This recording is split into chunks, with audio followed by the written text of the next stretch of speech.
seats. Today, talking about bioaccumulation, affects humans. Anyone have any questions before we start? No? No one? Alright, we're good. Alright, so we're going to go over bioaccumulation first. So bioaccumulation refers to how pollutants, metals, enter food chain and relates to the accumulation of contaminants in biological tissues by aquatic organisms. From source basically, it's accumulation in living things that can occur whenever metals are taken up and stored faster than they are metabolized or excreted.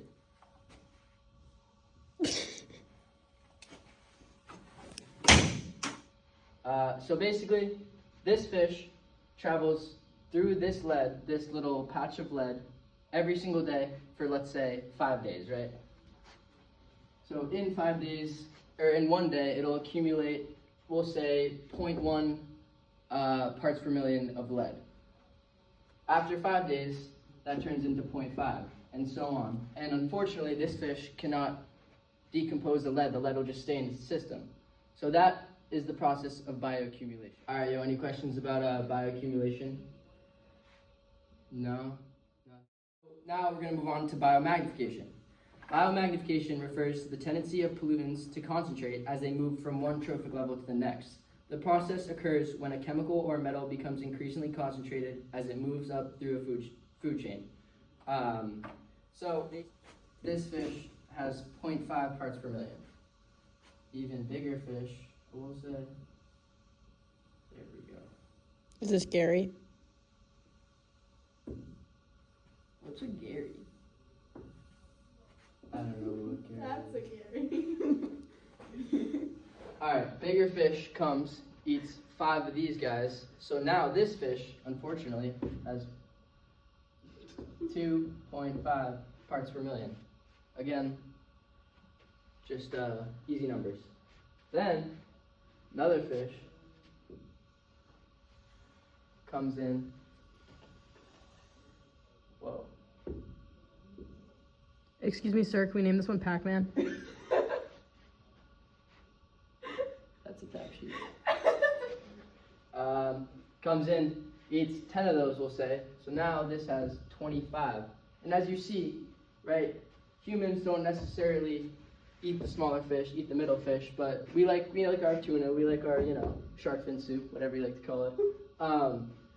So humans then ingest this 25 parts per million of lead.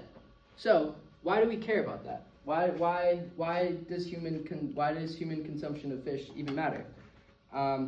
Various health effects have been linked to bioaccumulation, biomagnification, and that's honestly why we're talking about it today. And I get paid. Here we go. Like I said, we're talking about lead today.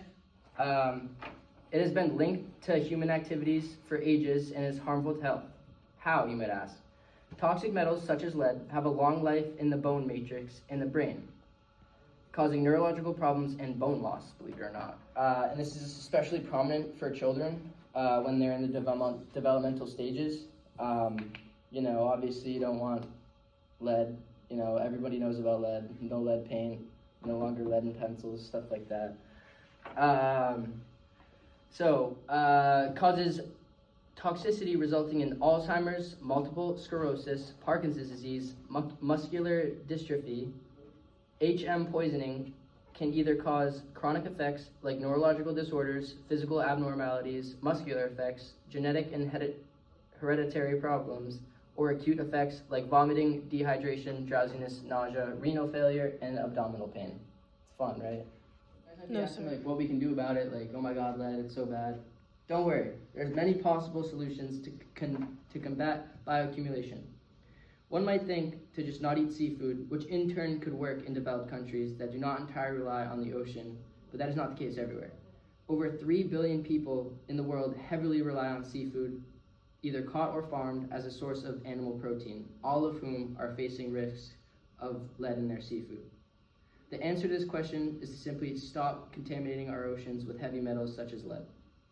Pollution is a topic we're all familiar with, so I won't get into it. But I will say that change starts at a small scale. Pick up your trash, and large companies might stop emitting theirs. Thank you, and good night.